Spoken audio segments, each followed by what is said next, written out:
general. La especial fue en el año 1905 y la general en el 15, 10 años de diferencia. La especial básicamente era el efecto de la velocidad en el tiempo y la general era el efecto de la masa en el tiempo.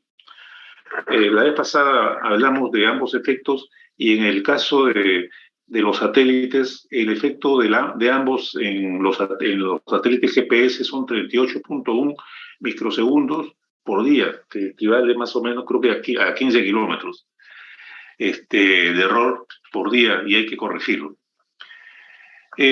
Bueno, comportamiento de la física en el ámbito de la teoría de la relatividad. Los relojes tienen tiempo diferentes, o sea, mi reloj es diferente que el de ustedes. La dilatación del tiempo a altas velocidades. El tiempo cambia cuando hay variaciones de velocidades. La contracción de la longitud a altas velocidades. Cuando se va a altas velocidades, el espacio se contrae. Una persona tiene mayor altura en la Tierra que en la Luna, ¿no? ¿Por qué? Porque hay más masa. El reloj de una persona en la Tierra es más lento que en la Luna. ¿Por qué? Porque hay una dilatación del tiempo con respecto a la Luna. Acá se alarga más el tiempo. La gravedad no es una fuerza, también lo hablamos, ¿no? Es el efecto de la deformación ¿cómo se llama? Del espacio-tiempo. La velocidad de la luz es la misma en todos los sistemas de referencia. Este es un postulado. Nada es más rápido que la velocidad de la luz, hasta ahora. No se ha demostrado lo contrario. Pero todo esto son cosas que planteó Einstein en su oportunidad hace más de 100 años. Bien, cuando uno dibuja un triángulo en un papel, es un espacio plano y la sumatoria de los ángulos es 180. Si el espacio fuese curvo, ¿cuánto es la suma de los ángulos? ¿Quién sabe? ¿Alguien tiene alguna idea? ¿Es 180? Debe ser igual, ¿no? Ya, bueno, la ecuación es una ecuación de que en el espacio curvo la sumatoria de los ángulos es igual a 180 más el efecto de la masa, más el G, más el efecto de la masa. Y vamos a ver por qué, ¿ya? Vamos acá.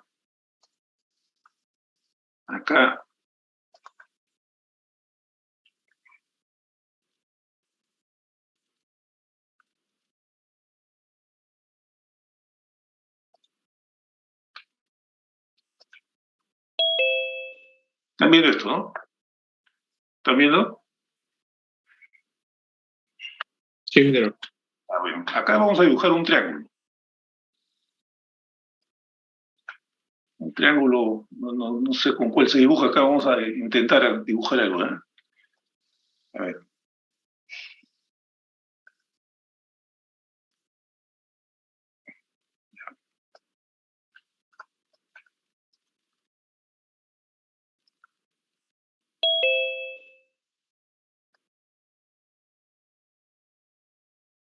Bueno, vamos a imaginar que este es un triángulo. En ese triángulo, la suma de los ángulos, ¿cuánto es?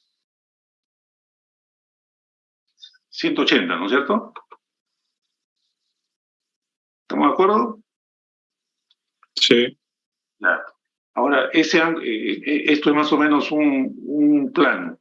Este triángulo lo vamos a agrandar, ¿ya? Lo vamos a agrandar. Pero antes que eso, yo quiero que me digan cuánto es el ángulo que hay entre la longitud y la latitud acá. ¿Cuánto es este ángulo? 90. 90. En cualquier sitio es 90, ¿no es cierto? En cualquier sitio. Si este es el Ecuador, en cualquier sitio del Ecuador es 90. ¿Estamos de acuerdo?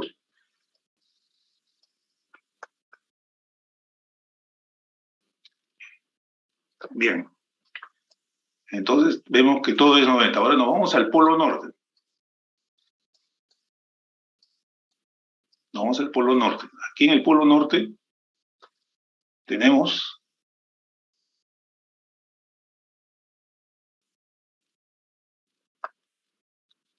que este es el ángulo cero. Este de acá es el ángulo cero. Esta es las coordenadas UTC. Este es el ángulo cero. Y acá hay un ángulo que es 90. ¿Ya? Acá hay este 70.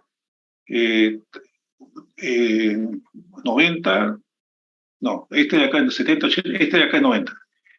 O sea, entre este de aquí, entre este de aquí y este de acá, hay 90 grados. Este es 0 y este es 90. Así como acá hay 50, 100, 150, más 30, más 60, 100, no, 90, 100, hay 90 grados. ¿Estamos de acuerdo? Bien. Ahora vamos a dibujar un triángulo en la octava parte de la Tierra. Entonces,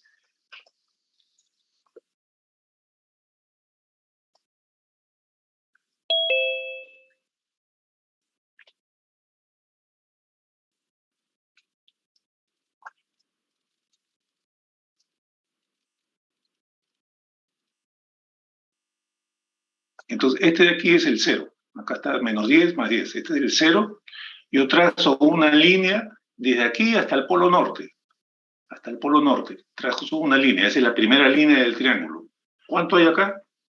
90. Ahora me vengo acá a 90.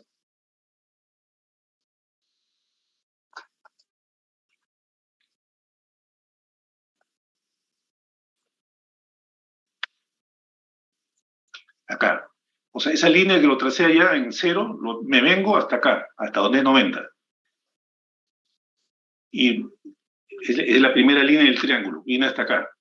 Y de aquí subo, ¿no? Pero, ¿cuánto es este ángulo de acá? 90, ¿no? Ya. De aquí subo hasta el polo norte, hasta acá. ¿Cuánto es el ángulo entre este de acá y este de acá? 90. Está 90, pues acá está, 90. Entonces, ¿cuánto es 90 más 90 y más 90? 270. 270. ¿Y qué cosa dibuja? ¿Un triángulo? ¿Ah? Sí, ¿no? Ya, entonces no siempre la suma de los ángulos internos de un triángulo es 180, ¿no? Es 180 o mayor, mayor igual que 180. Ese es el efecto, ¿no? De la gravedad.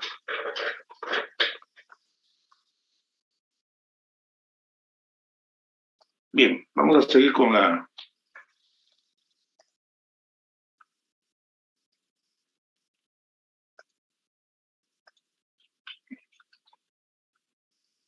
Bueno, acá está. Este es el 90 en el polo norte, este es el 90 acá, y ahora me voy para la derecha, este es el 90 acá, y la suma de los tres es 270, ¿no? Suma de ángulos 270. Aquí está el triángulo, este y este de acá. Bueno, la teoría de Newton, ¿no? Había varias cosas que no se explicaban, ¿no? Uno era, la ecuación de Newton es esta de acá, ¿no? Según esta ecuación, si tenemos ¿cómo se llama? Si en esta órbita que está dando la Tierra, donde hay una fuerza que es la fuerza de la Tierra más la fuerza del Sol que lo mantiene en órbita, si en el instante t igual 0 desaparece el Sol, la masa del Sol te desaparece. Entonces esta fuerza debe ser igual a 0. Si la fuerza es igual a 0, la Tierra se saldría de su órbita en el instante t igual a 0. Eso significa, eso significa la distancia que hay entre el Sol y la Tierra son como son 8 minutos, segundos creo que se demora, 2 millones y pico de kilómetros, la distancia que hay entre la Tierra y el Sol. Eso significa que un delta de T, el efecto de la variación de la fuerza, llega a la Tierra, es decir, más rápido que la velocidad de la luz, y eso es imposible. No sé si me entienden la lógica, ¿no? O sea, en el instante t igual 0 desaparece la masa del Sol. M es igual a 0, F es igual a 0. Instantáneamente el efecto llega a la Tierra y se sale de su órbita. Eso no puede ser porque significa que el efecto cósmico ha llegado más rápido que la luz. Otro fenómeno que no explica es la deformación de la luz, ¿no? O sea, si yo tengo una estrella acá, atrás del Sol, ¿no? Se puede ver. ¿Por qué? Porque el espacio es curvo, no es recto, ¿no? Esto no lo podía explicar la teoría de Newton. Bueno, esta es ¿cómo se llama? La demostración de la ecuación, la dilatación del tiempo, ¿no? Básicamente es que si de aquí a acá hay una distancia c, no, perdón, hay una distancia d, entonces si yo le pongo un rayo de luz acá, esa distancia d es recorrida en un tiempo que es igual a la distancia entre la velocidad de la luz, ¿no? La distancia entre la velocidad de la luz, c es la velocidad de la luz. Ahora, si este es una nave, se mueve acá a una velocidad rápida, en un tiempo, para la persona que lo está mirando aquí, el trayecto de la luz va a viajar de manera así, de esta manera. Entonces, en ese mismo tiempo que para este bajó, ¿no? Es un tiempo t, va a tener un tiempo, debería ser el mismo tiempo, pero si fuese el mismo tiempo, pero la distancia ya no es c, ahora es todo esto de acá, el tiempo de la constante, la velocidad de la luz debería ser diferente, lo cual no, es imposible. La velocidad es la misma en cualquier coordenada, es un postulado. Entonces, la única manera que hay de que crezca, esta distancia crezca acá, manteniendo la velocidad de la luz, es que crezca el tiempo. Entonces, el tiempo de aquí es diferente que el tiempo que está del observador que está afuera, ¿no? De manera de que mientras más rápido viaja la persona, aquí este tiempo es cada vez más grande. Acá está lo que le digo, ¿no? Está la demostración, es trigonometría, es muy sencillo de deducir esta fórmula, muy, muy sencillo. De manera que si la velocidad la velocidad del tren o de lo que sea es igual a la velocidad de la luz, 1 menos 1 es 0, ¿no? Y la constante es infinito. La constante es infinito. Es decir, la persona que está viajando en el espacio, cuando llega a la Tierra ha pasado un infinito de años. Bueno, vamos a hacer un par de ejercicios para que entiendan la diferencia. Se tiene una nave que viaja desde la Tierra a un planeta ubicado a 10 años luz. O sea, está a 10 años luz, está a 10 años a velocidad de la luz, esa es la distancia, ¿no? Pero la nave viaja a 0.8 c, que es la velocidad de la luz. ¿Cuánto dura el viaje? Según la NASA en la Tierra y según los astronautas, ¿ya? Según la NASA en la Tierra, el delta de t es igual a 10 entre 0.8. Entonces, el viaje va a demorar 12.5 años. O sea, a la velocidad de la luz demora 10 años, pero a 0.8 va a demorar 12.5 años, ¿no? Si fuese el 95% de la velocidad de la luz, entonces el viaje demora 10.52. Si fuese la velocidad de la luz, demora 10 años, ¿no? Ahora, según los astronautas que están en la nave espacial, vamos a aplicar la ecuación.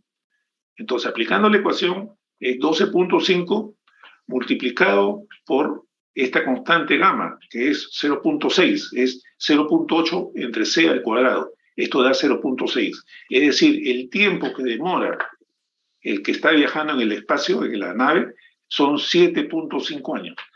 Mientras que aquí yo miro y demora 12.5, para el de la nave ha pasado 7.5 años.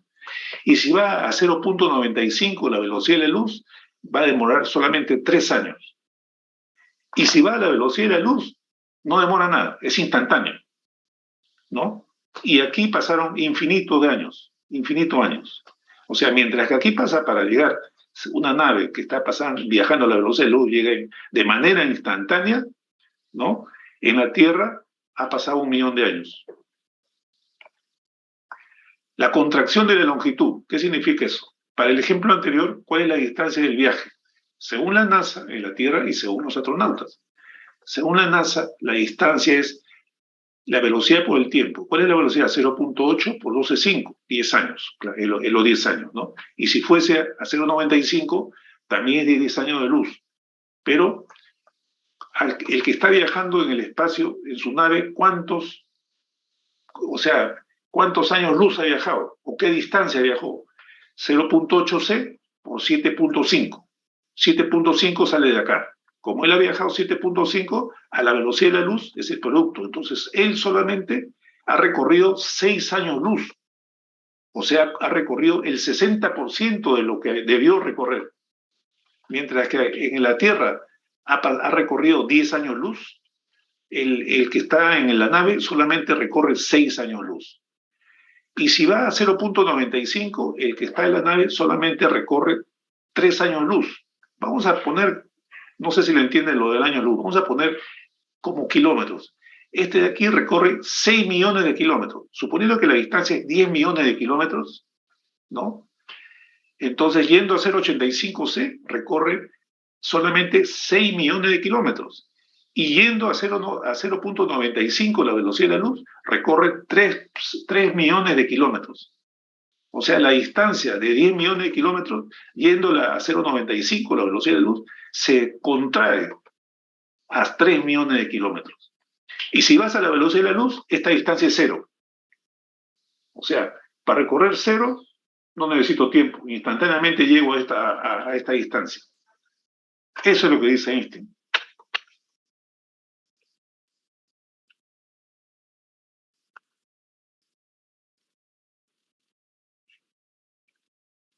Bien, vamos a pasar un pequeño. La clase de ahora es sistemas ferroviarios.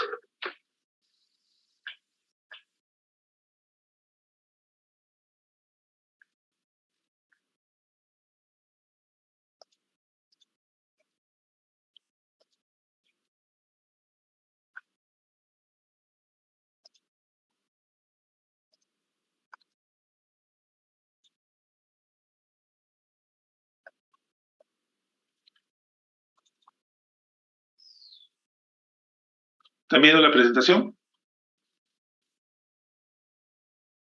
Sí, ya, ok. Bueno, este es un tren chistoso. Estos son trenes que existen en Italia, que pueden ir a 350 kilómetros por hora. Este es un tren en Francia, ¿no? Estos son trenes que hay en España. Este tren va a 300 kilómetros por hora. Yo una vez viajé en este tren de Madrid a Sevilla. Estos Profesor, son... disculpe, se queda en la primera hoja, creo. Ha salido una imagen nada más. Ah, ya, vamos a ver.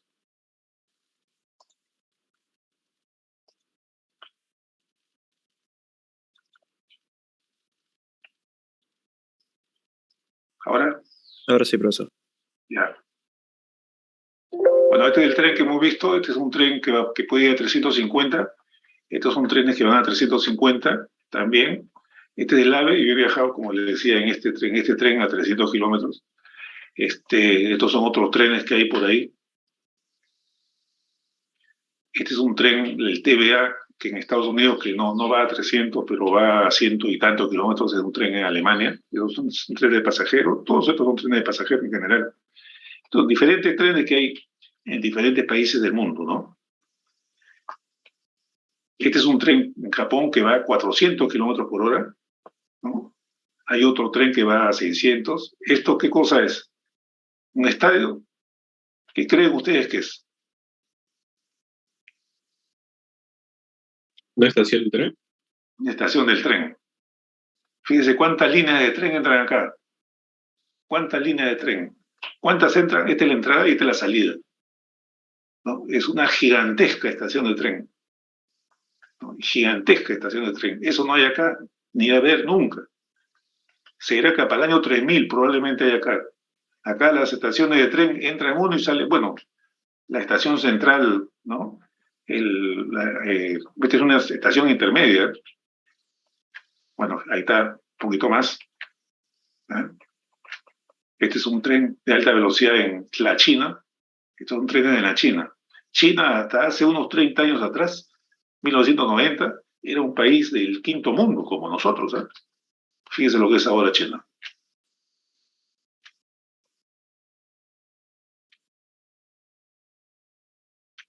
Fíjense cómo es dentro de un tren, allá. un tren de pasajeros, ¿no?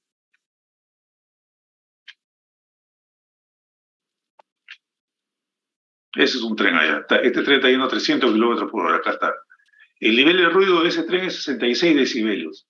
Miren con su celular los decibelios que hay aquí en la universidad, por ejemplo. Son como 80 decibelios que hay, ¿no? Estas son las aeromosas, no, trenemosas, digamos, no sé cómo se llaman. ¿Y cómo es aquí en el Perú? Esto es el Perú. Eso es el Perú. Esto es el Perú. Esto. Eso es el Perú. Eso es el Perú. Esto. Cada rato, todos los días hay accidentes, muertos.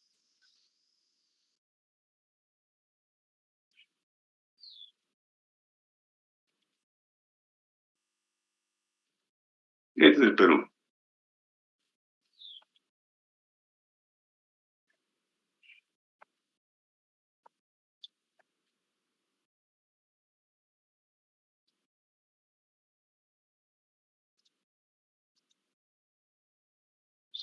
Nuestros sistemas de transporte son antiguos, insuficientes. El metropolitano, lo mejor que tenemos es una cochinada ya, ¿no? No tiene nada que hacer con los sistemas de transporte de otros países. Estoy hablando de China solamente, ¿eh? Un país donde hay mucha pobreza aún, ¿no? Trenes viejos, antiguos. Mira la estación del tren cómo es. Y estos señores vienen a decir que somos países del primer mundo, ¿no?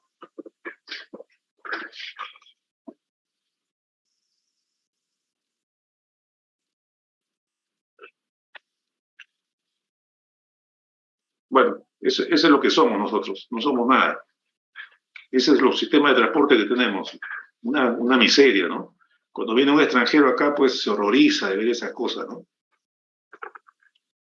Vienen a un país al nivel de hasta la India tiene trenes mejores que nosotros.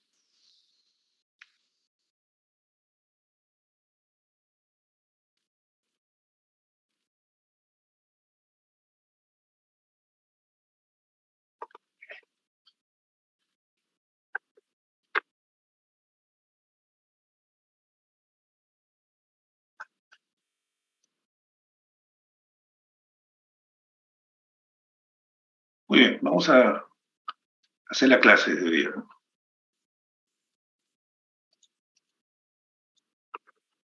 También la presentación, ¿no? Sí, profesor. Ok. Hoy día vamos a hacer sistemas ferroviarios, ¿no? Sistemas ferroviarios. Bueno, este es lo que se está construyendo. El sistema que se está haciendo, la línea 2 es un túnel como este donde va a pasar un tren de ida y un tren de vuelta. Esto se llama el andén. El andén es un sitio donde se espera el tren y esto se llama puertas de andén. Estas son puertas que se cierran, ¿no? Y tiene un diseño en la cual puede soportar que el tren que está acá se incendie, ¿no? Tiene un diseño térmico para que la gente que está acá no le pase nada, ¿no?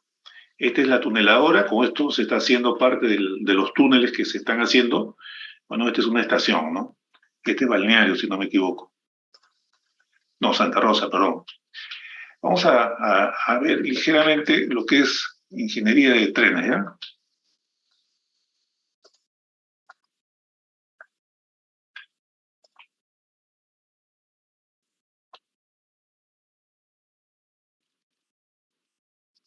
Estás contando los segundos hasta que puedas saltar el anuncio, ¿verdad? Pero ¿qué pasaría si no tuvieras que volver a ver un anuncio? ¿Qué tal si tuvieras un navegador que realmente respetara tu privacidad? Bueno, Brave. Puede sorprender un poco el conocer que en los trenes eléctricos, la energía recolectada por las vías eléctricas aéreas termina en el cable. ¿Están viendo el presentación? Sí, profesor. De tierra de la vía luego de pasar por las ruedas. Tanto la conversión de 3 fases de energía, como el frenado regenerativo y las líneas eléctricas aéreas en zigzag, hacen que la tecnología de los trenes eléctricos sea única. Conozcamos todos los secretos detrás de la ingeniería de los trenes eléctricos, empezando por el diseño más sencillo posible. La versión más simple de un tren eléctrico se muestra aquí. Aquí, un solo cable deslizante recoge la energía eléctrica de las líneas aéreas. Esta energía se transmite a un motor de inducción de una sola fase. El rotor del motor de inducción está conectado a las ruedas. Para completar el circuito, el otro terminal del motor de inducción se conecta a tierra. Esta conexión a tierra es posible porque el cable se conecta primero a las ruedas a través de las escobillas de eje. La rueda siempre está en contacto con la pista, y la pista está conectada a tierra, como se muestra.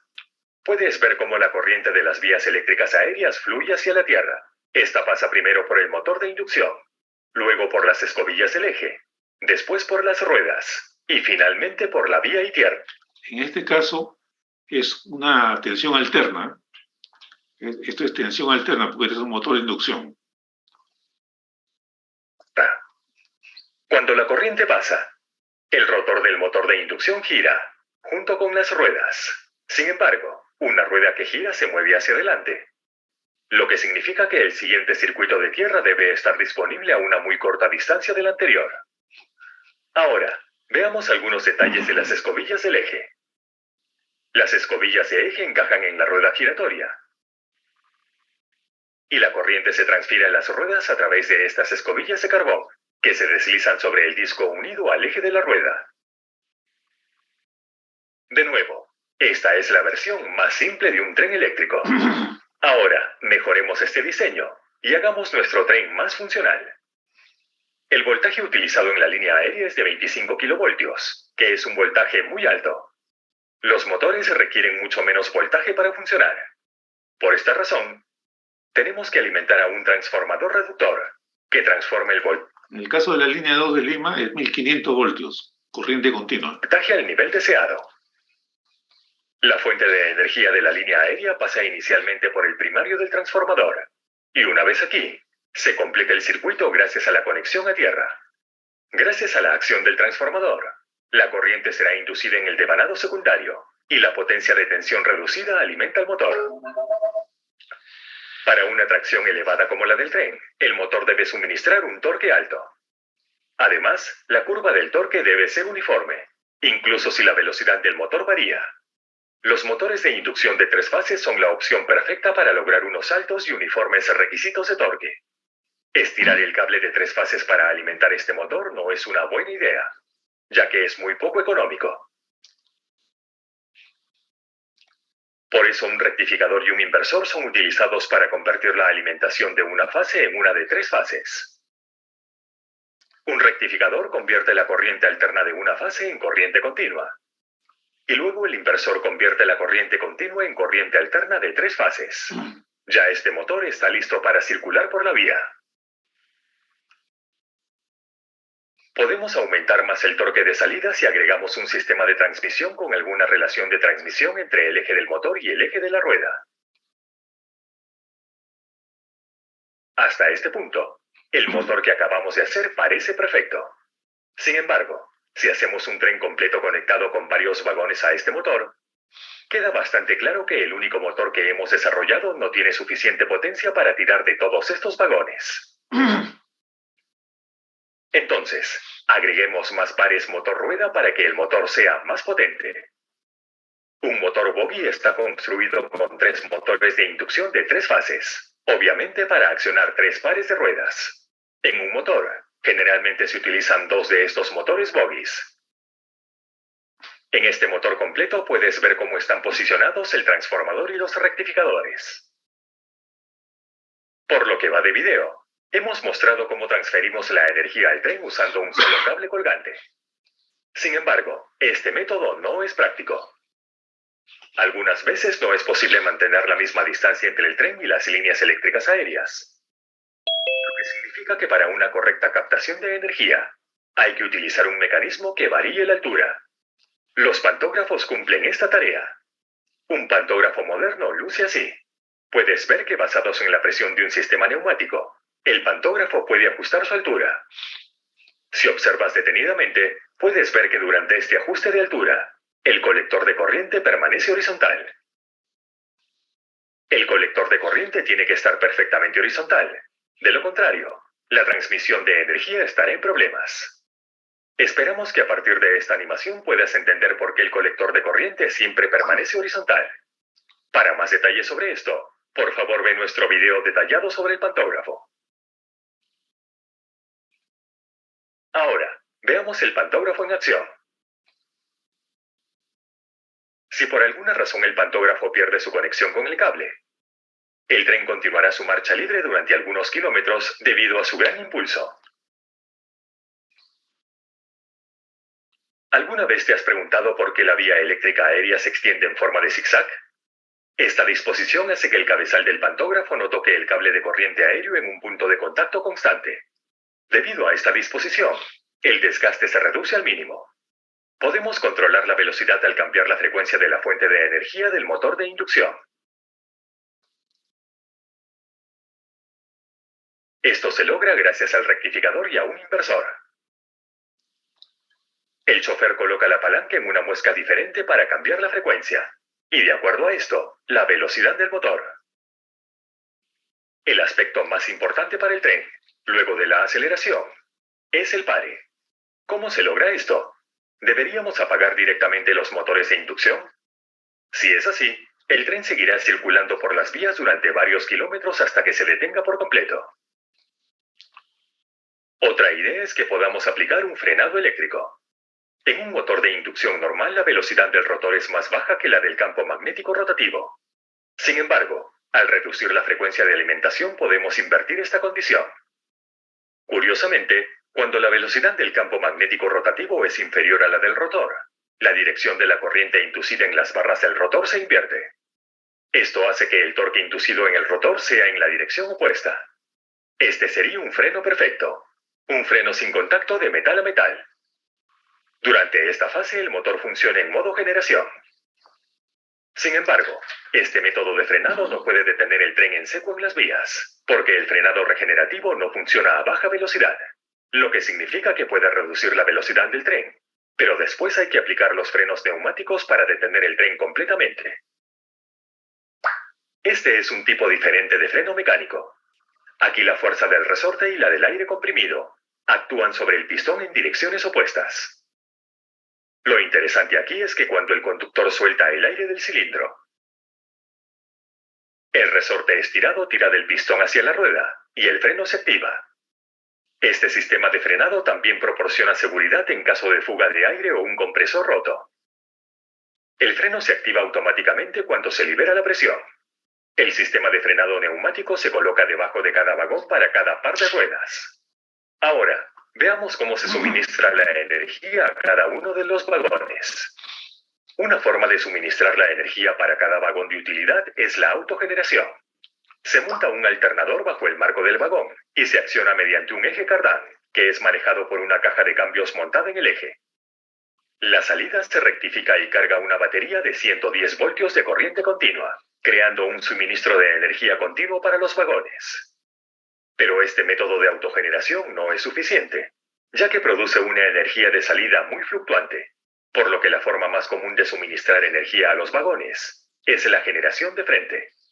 En este método, se añade un devanado extra en el transformador de la locomotora, que suministra energía a todos los vagones. Gracias por ver este video. Nos vemos la próxima vez. Bueno, ya tienen un poco de idea de cómo es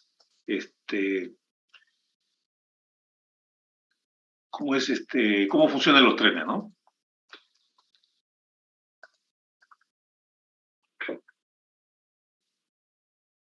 Como yo le mencioné la semana pasada, en la Universidad de Río de Janeiro ya tienen construido un tren que funciona.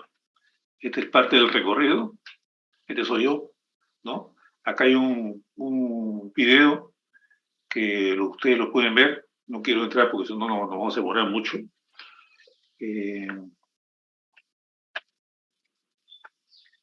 Este es el recorrido del tren. Lo han hecho ahí los ingenieros de la Facultad de Ingeniería Eléctrica, lo han desarrollado ahí en Brasil. Un tren magnético. Magnético significa un tren que no tiene ruedas. Es por levitación.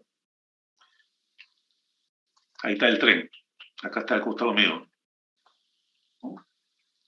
Bueno, acá hay un video de un tren que va a 600 kilómetros por hora en Japón. Y esto es lo último que hay en trenes, el Hyperloop. No sé si han oído hablar ustedes del Hyperloop. ¿Quién ha oído hablar del Hyperloop? War Thunder es el juego histórico de acción en línea que te da acceso a los legendarios vehículos del siglo XX. Este es el único juego que te ofrece la posibilidad de probar los modelos más conocidos y muy raros de vehículos blindados, aviones y buques navales utilizados durante la Segunda Guerra Mundial. Completa entretenidos. This is the future of high-speed transportation. It's 3.5 times faster than Japan's Shinkansen bullet train. Un tren normalmente va a 200 millas por hora, que son 200 por 1.6, puede ir hasta 600 ahora, y este tren, el Hyperloop, va a ir a 760 millas por hora. Va a ir más rápido que la velocidad del sonido, más rápido que un avión. Un avión llega más o menos a 400 millas, 800 kilómetros, es la velocidad máxima de un avión. Este va a ir más rápido que el avión. And even faster than a Boeing 747. Ahí está. 760 millas va a ir el Hyperloop y el avión va a 600 millas. It's a hyperloop, magnetic pods levitating inside a tube at more than 1,000 kilometers per hour. In theory, you could go from LA to San Francisco in just 45 minutes, with tickets less than $100 one way. This technology could make working and living in two different cities a norm, while also creating a world with less congestion and pollution. Yeah. And with a successful human test ride in November 2020, we could be less than 10 years away from it becoming reality. The concept of the Hyperloop became widely popular in 2013 thanks to Elon Musk's 58-page Hyperloop Alpha paper that outlined the design, cost, and safety of the concept. But the technology to bring it all together commercially was only recently fine-tuned, namely magnetic levitation, or maglev. Maglev is basically what allows a Hyperloop to go incredibly fast, thanks to the lack of friction between the passenger-carrying pods and the tube-shaped track. The general concept is simple. Magnets lining the bottom of the pod repel the tube material, levitating the pod as it runs. As an engineer, I always get very excited about talking about magnetic levitation, electromagnetic repulsion. That's Josh, a mechanical engineer who previously worked at SpaceX. He's now the co-founder and CTO of Virgin Hyperloop. And this is Chuck. He's the lead engineer at a different Hyperloop company, Hyperloop Transportation Technologies. They're both currently developing the best combination of magnets to create the smoothest ride possible, using passive or active maglev. Passive maglev uses permanent magnets in a specific configuration to create a constant magnetic current that levitates the pod, similar to the magnets you might have played with as a kid. Active maglev uses a combination of permanent magnets and electromagnets, the latter which can manipulate the electric current and the strength of that current. Basically, if I get too close, I drive it one way. If I get too far, I add some strength. And so you can kind of think of it as balancing out. And so if there's bumps in the track, if there's all this, I have a system which we basically use as an active control system to make that ride smooth. And while you might think this sounds similar to existing maglev trains, the Hyperloop concept removes a key element that holds a lot of trains and planes back: air resistance. If you ever stick your hand out a window when you're driving in a car, imagine if there's really no air there, you really wouldn't feel that force pushing back your hand. And the same vacuum pumps come in handy. Both companies are installing pumps along the tube. For Hyperloop TT, the vacuum pumps in our case are developed by Leibold, which invented the vacuum pumps about 100 meters per hour. Theoretically, you could go even faster than the speed of sound, but that's toying with some fun things that we'll do later on. It's going to take a little bit more time before we go supersonic, though. First, the companies have to prove the tech is safe, which is why this scene is so important.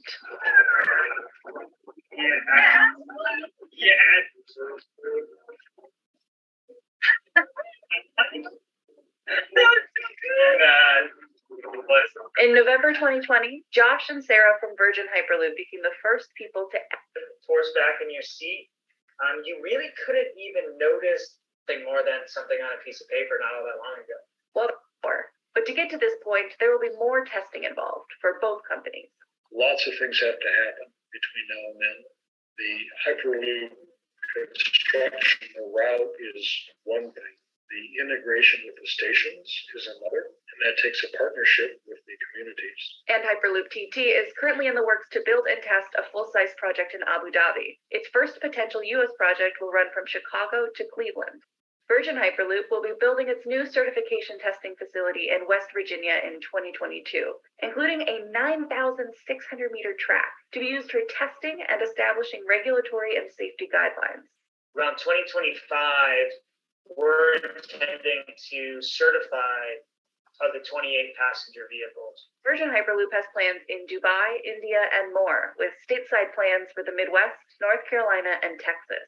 But both of these U.S. projects won't be complete until around 2030, which might sound like a long time, but airplanes took about 16 years to really get up and running.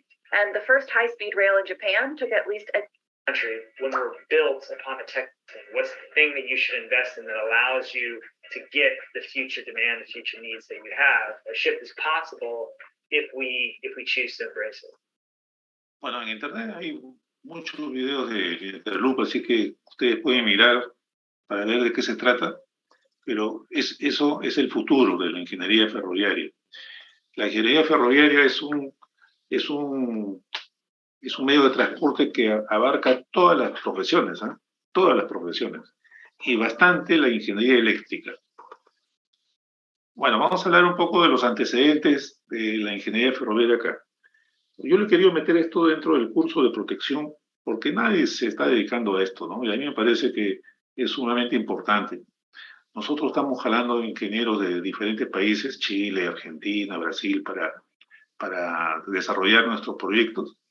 Y acá no hay formación de ingenieros ferroviarios, ¿no? La UNI no tiene interés, ¿no? La gente que está en la UNI no tiene interés, no ve más allá de sus narices. Mientras que hay otras universidades particulares que ya están tratando de meter algo de esto en su sistema de curriculares, ¿no? Bueno, como antecedentes, a partir del año 60 se hicieron primeros, hasta el 60-72 se hicieron intento de desarrollar el proyecto de Metro de Lima. Había un pequeño plan maestro, vinieron acá, propusieron algunas cosas, ¿no? Vinieron la gente de Alstom, quisieron poner un tren gratis y el gobierno de turno no quiso, se fueron a Chile y en Chile se desarrollaron y en Chile ahorita hay muchas líneas, varias líneas. Del 72 al 73, estudio de efectividad del sistema de transporte rápido masivo de pasajeros, 4 líneas. Ya en el 72, ¿no? Ya se necesitaban en Lima 4 líneas. En el 86, la Autoridad Autónoma de Proyectos Especiales de Transporte de Lima se crea, el año 86 se creó la ATE. Del 97 al 98, el estudio de la red de Metro de Lima y Callao, 5 líneas, se actualizó el estudio. Ya en el año 98, casi 2000, en Lima se necesitaban 5 líneas, ¿no? Estos estudios lo hizo CECEL gratis, ¿no? Y se lo regaló al Estado.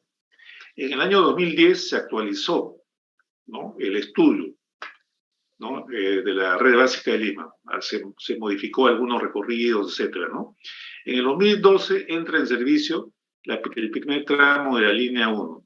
Empezó en el año 85 y entró en el 2012, o sea, casi después de 40 años. ¿Cómo somos ineficientes en el Perú, no? En el año 2013 se actualizó el plan maestro y para el año 2013 ya necesitábamos 6 líneas en Lima. 6 líneas necesitamos. ¿Cuántas hay ahorita en Lima? 1. En el año 2014 entra en servicio el tramo 2 de la línea 1. O sea, recién en el año 14 está completo el sistema de la línea 1. Hace casi 10 años. Casi en 8 años, exactamente 8 años. Y en 8 años no se ha hecho nada más, ¿no? Todavía no funciona ninguna línea por completo, ¿no? Está en construcción, pero hasta ahora no. En Quito lo hicieron en 5 años del metro. En Santo Domingo también lo hicieron en 5 años. En cualquier país el tiempo es más o menos 5 años. Estas son las líneas, ¿no? Del plan maestro actual, 6 líneas. La línea 1 es la que existe. La línea 2 es la que se está haciendo. Después viene la línea 3, que viene de aquí, se va hasta Surco. Después la línea 4 se está haciendo este pedacito, que es la que va al aeropuerto, y viene por acá, por la avenida Angamos hasta el final, ¿no? Y así, podemos ver todas las líneas, ¿no? Y ¿cómo se llama? Y una cosa que es interesante notarlo cuando yo les he hablado a ustedes en los proyectos de inversión, ¿no? Los proyectos de inversión tienen que ser rentables, si no pierde. Bueno, cuando el Estado hace un proyecto de inversión, quien pierde es el Estado. ¿Y cómo se pierde? Con inflación, ¿no? Así es como se pierde, al final lo paga la gente. La línea 1, que fue un proyecto de Alan García, el recorrido es desde San Juan, Villa Salvador, que en esa época eran ciudades que recién estaban creciendo, hasta San Juan de Lurigancho, también ciudades que estaban creciendo. En el año 85 era bien incipiente, creo que tenía un transformador de 2 MVA de San Juan de Lurigancho, ahora tiene 2 transformadores de 25, ¿no? Es decir, el recorrido era en las zonas económicamente pobres, ¿no? O sea, económicamente son gente pues, que no aportaba en la economía peruana. ¿Cómo es en Chile? En Chile va desde el centro de Santiago hasta Las Condes. Las Condes es algo así como las Casuarinas. Esa es la línea 1 de Chile. ¿Cómo es? La línea 2 es parecido, va entre Salvador, ¿no? Hay un cerro que se llama, no me acuerdo el nombre, que hasta el centro también, que es otra zona donde vive la gente pudiente. ¿Quiénes son la clase media económicamente activa? Son los que aportan al erario nacional, ¿no? Y son ellos los que producen el dinero en el país, ¿no? Mientras que aquí se mueve a un grupo bueno, estoy hablando del año 85, ¿no? Esto evidentemente pues era una obra política para conseguir votos de toda la gente que vivía en esta zona, ¿no? Villa Salvador, Villa María, San Juan del Lurigancho, ¿no? Bueno, ahora ese tren ya está full, está sumamente lleno, pero en cualquier país del mundo se pone para movilizar la gente que aporta, que paga impuestos, que son los trabajadores, y que la importancia es mover desde donde viven hasta los puestos de trabajo. Aquí estos señores en esa época no tenían puestos de trabajo. Y bueno, y la línea 2 que se está haciendo también viene de Ate hasta el Callao. Bueno, esto tiene más sentido porque el Callao es un puerto y Ate es parte de la carretera central, ¿no? Hay mucha gente que se moviliza por esta zona, pero tampoco es la gente más económicamente activa, ¿no? La gente más económicamente activa es la que existió en Lima. Lima es esto. Lima es esto de acá que está acá. Es lo que han vivido aquí hace 500 años. Estas personas que están por acá, no, bueno, el Callao puede ser, pero todo esto que está acá hace 500 años no existía, ¿no? Entonces, cuando se hizo esta línea, no tenía pues un TIR positivo, era negativo. Acá ha habido mucho. ¿Y qué ocurrió en el gobierno de Alan García? Pues fue la inflación más grande del Perú en la época de Alan García. Es por estos proyectos sin rentabilidad, ¿no? Que no son rentables, que no le producen, no retornan la inversión al Estado. Bueno, la inversión de todo esto es 20.000 millones de dólares de las 6 líneas. Ya se tiene la línea 1, la línea 2 vale 6.000 millones de dólares. Vamos a... quiero pasar rápidamente esto porque es un poco largo, ¿no? Son una serie de beneficios de la línea 2. Estamos hablando de la línea 2, va a movilizar 600.000 pasajeros, etcétera. Todo esto ahorro economía del usuario, permite liberar espacio público, incrementa los costos de los predios en el recorrido, etcétera, ¿no? Proyecto de la línea 2. Este es el proyecto de la línea 2. Desde Ate hasta el Callao. 26 kilómetros y 7 kilómetros por acá. El de aquí tiene 27 estaciones, aquí tiene 8. Las estaciones son más o menos cada 1 kilómetro. Mientras las estaciones de un sistema de transporte como el metropolitano es más cada medio kilómetro. Bueno, acá están algunos datos de la línea 2, ¿no? Acá está alguna información. La línea 2 tiene 26 kilómetros, el ramal tiene 7, 26 pozos de ventilación, ¿no? Entre cada estación hay un pozo de ventilación. Entre esta estación y esta estación, aquí en el medio hay un pozo. Es un sitio donde, como esto, donde sale el aire. Donde sale o entra el aire, ¿no? Cuando hay un incendio de un tren ahí, los ventiladores que hay adentro se prenden de manera que comienza a salir el humo por acá, ¿no? 27 estaciones, 26 pozos, un patio taller donde se estacionan los trenes y se paran. Este de acá tiene 7 kilómetros, 7 pozos, ¿no?, de ventilación y 8 estaciones. O sea, hay un pozo menos, claro, porque hay uno que queda en el medio, ¿no? Y un patio taller. El costo, incluido IGB, $6.000 millones. Ejecución, 5 años. Operación en 30. Ya pasaron 8 y todavía ni siquiera están los 5 primeros kilómetros. Somos ineficientes 100%. Donde se mete el Estado, no funciona nada. Bueno, esta es alguna información sobre el automatismo que tienen los sistemas, ATP, ATO, tiene varias cosas, pero aquí lo importante es que la línea 1 es GOA 1, es el grado de automatización, ¿no? O sea, quien hace arrancar el tren, parar el tren, cierra las puertas y todo eso es el conductor, ¿no? Es el conductor. Mientras que la línea 2 que están haciendo es GOA 4. GOA 4 significa que es un tren que no tiene ese no está atendido, no tiene chofer, no tiene el operador. La marcha es automático, se para automáticamente, se abre y cierra los trenes automáticamente y la operación en condiciones de emergencia es automático, todo es automático. O sea, ustedes van a ver en la línea 2, que creo que lo van a poner en septiembre, los primeros 5 kilómetros se van a subir ahí y no va a tener un piloto. Todo va a ser automático. Esa es la máxima tecnología en trenes ahorita, GOA 4. Bueno, ATP significa protección automática del tren, ¿no? Y ATO es operación automática del tren.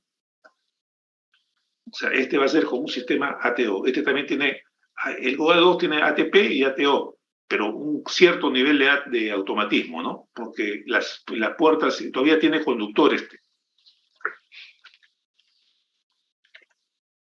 El costo, ¿no? El costo era que el 30% lo invierta el concesionario, o sea, quien va a ser el concesionario del tren por 30 años, y el 70% del Estado, ¿no? Las obras civiles representan el 70% de la inversión, el material rodante, que son los coches, el 10%, y las obras electromecánicas el 20%. O sea, la parte eléctrica, ¿no?, la parte eléctrica, que somos nosotros, representamos el 20% de la inversión. Aquí en el material rodante hay un poco de todo. Hay parte mecánica, parte eléctrica, hay comunicaciones, hay un poco de todo. Digamos que un 5% de esto es eléctrico. Digamos que el 25% de la inversión es de tipo eléctrico. El resto, ¿no?, el 75% va entre obras civiles y trenes, ¿no? Es más o menos el monto. 70% es obras civiles, 70%. Bueno, este es el maglev, acá hay algunos videos. Este es el tren más rápido del mundo, que va a 600 kilómetros por hora. Y este es el Hyperloop, algunos videos más que ustedes pueden entrar para ver. Parte del proyecto. Este proyecto tiene obras civiles, material rodante y sistema electromecánico. Obras civiles. Esta parte de aquí, la parte inicial desde ATE, la hicieron todavía con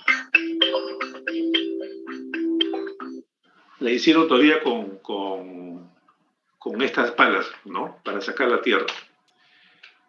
Este es sacando la tierra, terminando la construcción. Este es el corte. Estos son estaciones. Todas las estaciones son subterráneas, ¿no? Estas subestaciones están hechas con el método de cut and core, ¿no? Significa que lo que primero hacen, esta es la pista, puede ser Ayón, Nicolás Ayón, hacen esta pared de acá, hacen un hueco lateral es como un cuadrado, y una vez que está hecho ese hueco lateral, le ponen las paredes, lo cierran, y después que está todo cerrado, le hacen un hueco en el medio, ¿no? No tienen que hacer un huecazo acá, hacen un hueco en el medio, y el hueco en el medio meten las máquinas, y comienzan a perforar todo esto, ¿no? Comienzan a perforar y armar todo esto. Entonces, arriba no se ve nada, se ve solamente los materiales, etcétera, las grúas. ¿no? Para meter aquí en un hueco que hay por arriba, para meter la maquinaria y que trabaje todo esto. Esta es una estación de Vía Salvador, la de línea 1. Estos son los buggies, ¿no? Pero estos son buggies, son de motores de corriente continua. Son los antiguos. El motor de corriente continua tiene colectores, tiene un tiempo de uso de 5.000 kilómetros. Después hay que hacerle un mantenimiento. El buggy tiene los motores de corriente continua. Estos son los trenes viejos, antiguos, de la época de Alan, y estos son los trenes nuevos. Los trenes nuevos tienen motores de inducción, y el mantenimiento de un motor de inducción se hace cada 50.000 kilómetros. Esta es una estación, donde acá está el mantenimiento y al fondo está donde lavan los trenes. Esta es la tuneladora del Perú. Estos son los gobelones son las paredes que le pone el túnel, lo pone en la tuneladora, mientras que va haciendo el hueco, ¿no? Ustedes están acá y van a ver cómo funciona. O sea, estos son los gobelones, ¿no? Que son estos de acá. Entonces va haciendo el hueco y va poniendo acá ustedes arriba ven el armado ya, va poniendo todo esto, van armando ya la estructura, el rompecabezas, ¿no? O sea, termina, sale el hueco y ya tienes todo el túnel hecho. Una técnica increíble. Estos son los trenes que van a circular en la línea 2. Esta es la tuneladora. Es todo tiene un montón de cosas. Y estas son los gobelones, ¿no? Las dovelas.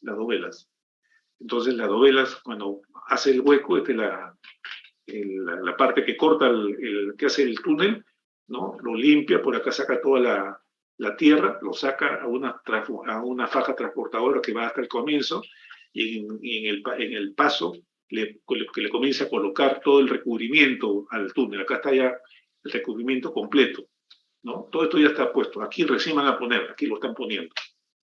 Bueno, este es corte. Esta es una estación tipo caverna. Significa que pasa la tuneladora y una vez que pasó, ¿no? Hacen un hueco y arman, pues, construyen aquí la estación, ¿no? Estos son los diferentes pisos que tiene, ¿no? Para albergar una serie de la estación de transformadores, el rectificador, etcétera, etcétera. Este es el material rodante, estos son los trenes. Este es el buggy motor, que tiene su motor acá.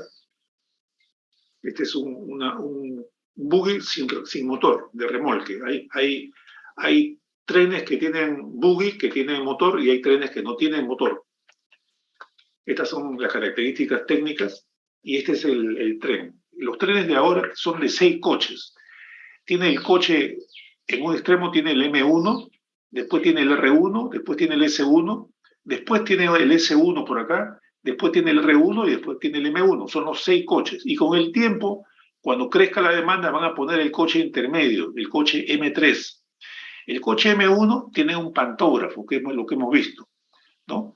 El coche M1 tiene 4 motores, ¿no? 2 adelante y 2 atrás, 4 motores, ¿no? Después al coche R1 le pasa la tensión de acá del pantógrafo, pero solamente para sus propios servicios.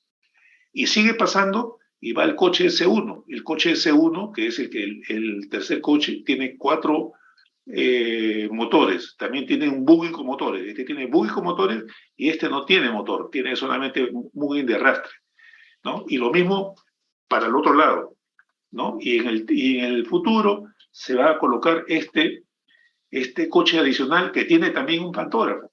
Tiene un pantógrafo y tiene sus motores también. ¿Cuáles son los sistemas electromecánicos que tiene el sistema de tren, el sistema ferroviario? Tiene la catenaria, que es como una línea de transmisión, pero con diferentes conceptos, ¿no? Esta es una línea de transmisión porque la energía la toma de acá. En la línea de transmisión que nosotros conocemos, la flecha cambia en función de la temperatura. Aquí no. Este es un sistema en que la flecha no cambia. La flecha es constante, permanente. Esta es una instalación, una subestación. Estas son, esta es la catenaria. Esta es ¿cómo se llama? La alimentación eléctrica, que está conformado por subestaciones de alta tensión, subestaciones de media tensión de 20 kilovoltios, rectificadores de 20 a 1500, etcétera, inversores, un sistema de anillo en media tensión. Tiene los sistemas de señalización, que es un sistema importante en el tren. Es un sistema en el cual supervisa que si el tren está pasando o no por ahí, ¿no? Y suponiendo que, como este es un sistema que no tiene piloto, todo esto funciona en cadena. Si por alguna razón un sistema aquí de señalización no ve que el tren ha pasado, significa que se malogró un tren. Entonces para todos los sistemas, el resto de trenes los para que no choquen. Entonces todo es un sistema automático, ¿no? Este es el centro de control de operaciones. El centro de control solamente está mirando, no controla nada. Todo, como digo, todo es automático, pero está mirando, ¿no? Está mirando. Aquí tiene un sistema de comunicación, ¿no? El TETRA. Este es el sistema de control de pasajeros, es todo un sistema de información, ¿no? Inclusive esto en el futuro va a estar conectado con el Metropolitano, va a estar conectado con las otras estaciones de tren, de manera que tu boleto entras aquí y puede valer en otros sitios. Eso ya es un acuerdo que tendrán que poner, pero esa es la idea en principio, ¿no? Y está conectado con el Ministerio de Transporte y Comunicaciones para controlar las entradas, y con eso el Ministerio de Transporte se cobra una parte del producto. Puertas de andén, ya hemos hablado qué cosa es un andén, por donde pasa la gente, son puertas especiales, ¿no? Tienen una serie de requerimientos, ¿no? Contra explosión, soporta explosión, soporta temperatura, etcétera, etcétera. Estas son las instalaciones de baja tensión que alimentan todo lo que es la baja tensión de las estaciones de tren, ¿no? Después hay todo un sistema, un RAM de confiabilidad. RAM significa confiabilidad, disponibilidad, mantenimiento y seguridad, ¿no? Entonces, el sistema de tren tiene que cumplir un índice de RAM, ¿no? Y para hacer un cálculo del RAM, se calcula todo, absolutamente todo, las líneas, las subestaciones, todo, los trenes, todo tiene un factor de confiabilidad y entra en un gran cálculo. Hay especialistas, y el especialista es un argentino, ¿no? Que sabe calcular confiabilidad, es un ingeniero eléctrico, pero especialista en RAM. Acá no hay nada, acá ni siquiera hay un especialista en confiabilidad. Bueno, estos son los sistemas eléctricos ferroviarios que alimentan prácticamente lo que es el tren, y hay sistemas eléctricos no ferroviarios, como son las bombas de agua, como son las escaleras, como son los ascensores, y así, una serie de sistemas que tiene, que también lo conforman, ¿no? Y que son parte de la ingeniería eléctrica. O sea, hay ingenieros especialistas en puerta de andén, ingenieros especialistas en alimentación eléctrica, ingenieros en RAMs, ingenieros en instalaciones no ferroviarias, hay ingenieros bueno, esto lo puede ver un sanitario y un eléctrico, hay ingenieros que ven lo que son las escaleras eléctricas y los ascensores. Estas es las pruebas que se hicieron al transformador de potencia en CIMES de Colombia. Este es un sistema de alimentación, ¿no? Este es un sistema típico, ¿no? El sistema típico es que se tiene la alimentación de alta tensión, va a una subestación, se convierte en este caso a 11 kilovoltios, nosotros estamos convirtiendo a 20. Aquí hay estaciones rectificadores que convierten a 1500, y esta es la catenaria de ida y la catenaria de vuelta, ¿no? El cual tiene una serie de alimentaciones, ¿no? Y tiene unos seccionadores.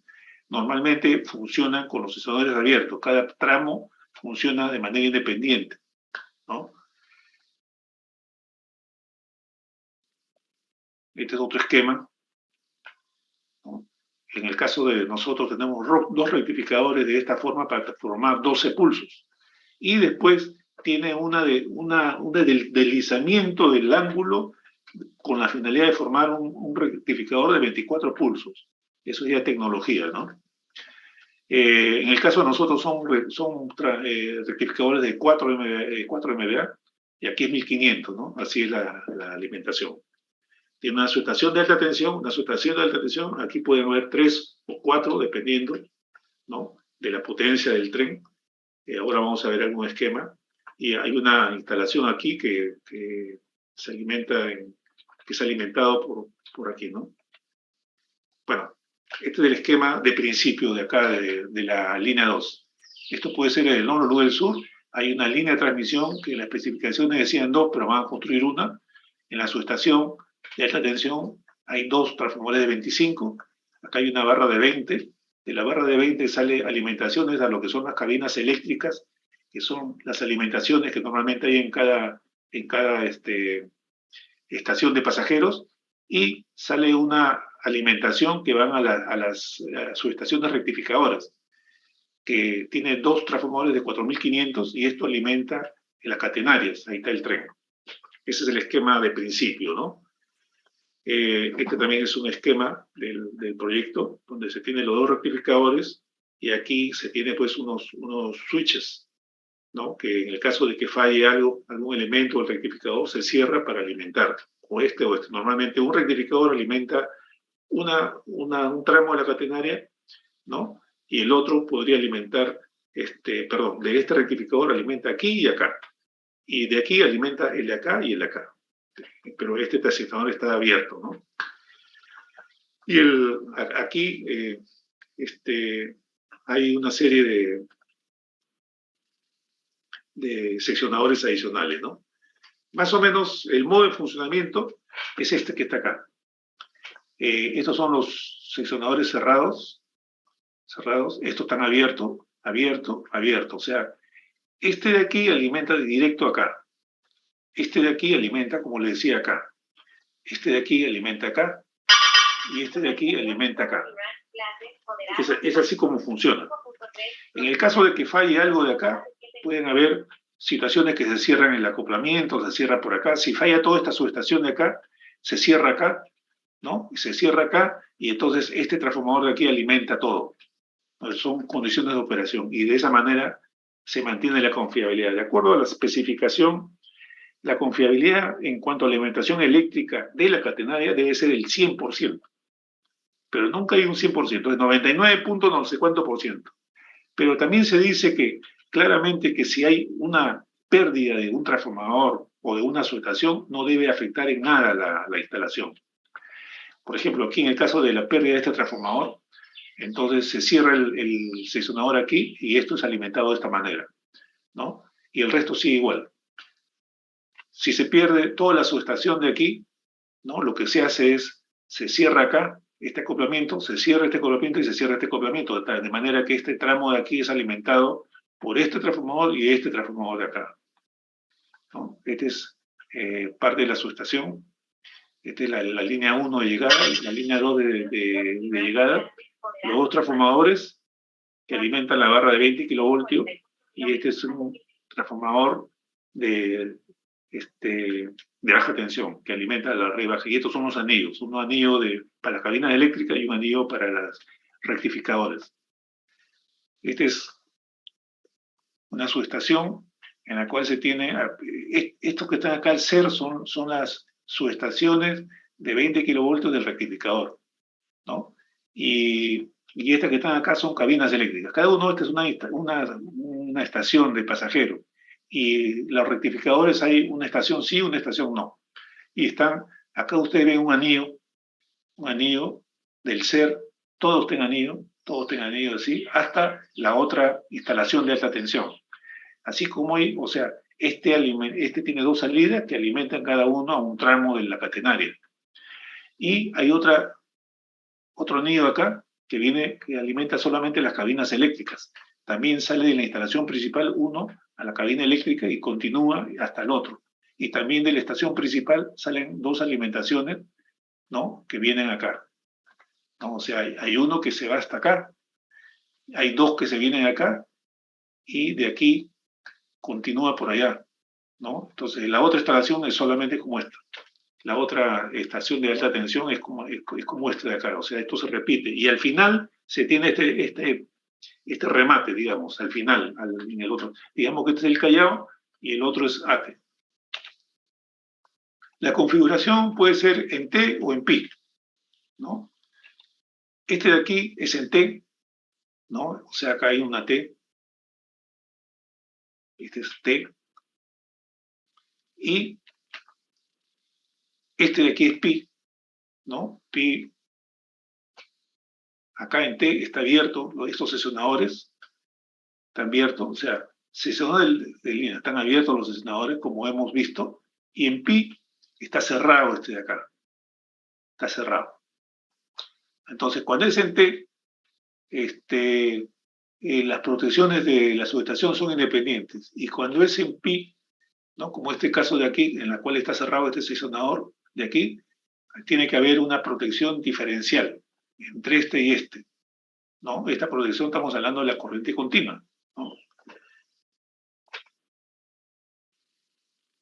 Bueno, acá hay un detalle más amplio de lo que es la alimentación. Estos son los seccionadores, ¿no?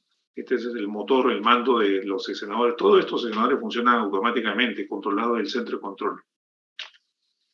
Estos son el suministro de 60 kilovoltios para la instalación. Estas son las celdas de 60 kilovoltios. Acá entra tiene dos entradas, dos salidas, ¿no? Y un acoplamiento. Las dos entradas son las dos líneas, son dos salidas que son los transformadores 6010 y un acoplamiento. Este es el transformador y estas son las celdas de media tensión. O sea, de aquí sale, este es un transformador 60-20, el 20 alimenta esta celda de media tensión, ¿no? Esta instalación de acá sería esta de acá, ¿no? Este de acá alimenta este de acá, la SER. No, perdón. Esta es la instalación de alta tensión. ¿No? Vamos a verlo más acá. Esta es la de alta tensión, donde hay dos transformadores. No está completo acá. Este de acá. Esta es la llegada de alta tensión, esta es la subestación de alta tensión, los dos transformadores que alimentan la media tensión en 20. Ese 20 kilovoltios es lo que está acá. Está alimentado de estos dos transformadores. Y aquí hay los transformadores del rectificador. Estos de aquí son rectificadores de la cabina, ¿no? Y estas son del rectificador.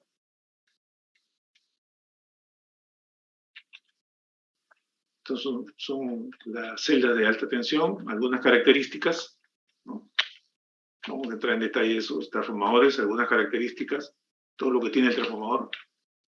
El suministro de alta tensión, algunas características, están las protecciones, etc. El sistema del telemando, ¿no? Entonces tiene un sistema de automatización para la parte de 60 kilovoltios y este para la parte de 20 kilovoltios. Todo llega a un panel de automatización, un control. Ese control va a las comunicaciones y adicionalmente tiene unas comunicaciones con todo lo que no tiene el protocolo IEC 61850. Esto de acá sí tiene 61850, pero esto de acá no.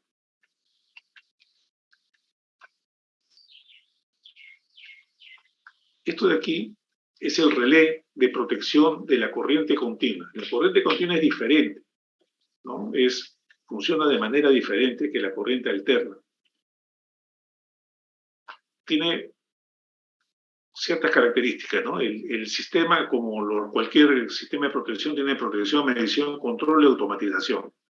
Tiene una serie de características más, como es adaptación flexible, comunicación estándar, ¿cómo se llama? Diagnóstico, tiene registro de eventos, diagnóstico, alarmas, medición, etcétera, etcétera, ¿no?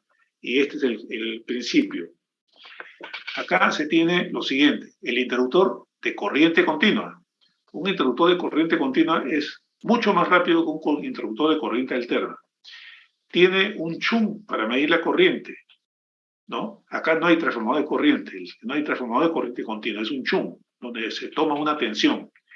Y tiene adicionalmente un sistema que ve las pérdidas en los cables. Estos son cables aislados. Estos cables pueden fallar. El aislamiento también tiene un sensor que detecta estos cables. O sea, acá se tiene un sistema de recolección de datos, que recolecciona el dato de acá, recolecciona el dato de acá, va como a un sistema recolector, ¿no? Estos son datos, este es un sistema recolector de información que entra al relé, toda la información, ¿no?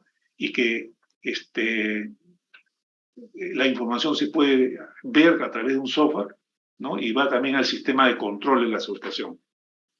Entonces, este es el sistema del interruptor. ¿Por qué tiene que ser rápido el interruptor de acá? Porque si nosotros graficamos en el tiempo, si este es corriente y este es tiempo de acá, cuando hay un cortocircuito, si normalmente está funcionando la corriente por acá, cuando hay un cortocircuito esto crece rápidamente. Y un cortocircuito es corriente continua. Esta corriente de acá, por lo que no hay impedancia, esta corriente es muy grande. Entonces, el interruptor tendría que tener la capacidad de interrumpir esta corriente grande, ¿no? Y eso sería un interruptor muy grande. Entonces, lo que se hace es que el interruptor sea sumamente rápido para que la corriente que interrumpe es esta. Si el interruptor tiene esta velocidad de acá, ¿no? Yo no tengo que interrumpir esta corriente, tengo que interrumpir solamente esta corriente. Entonces, hasta en el criterio de la interrupción es diferente.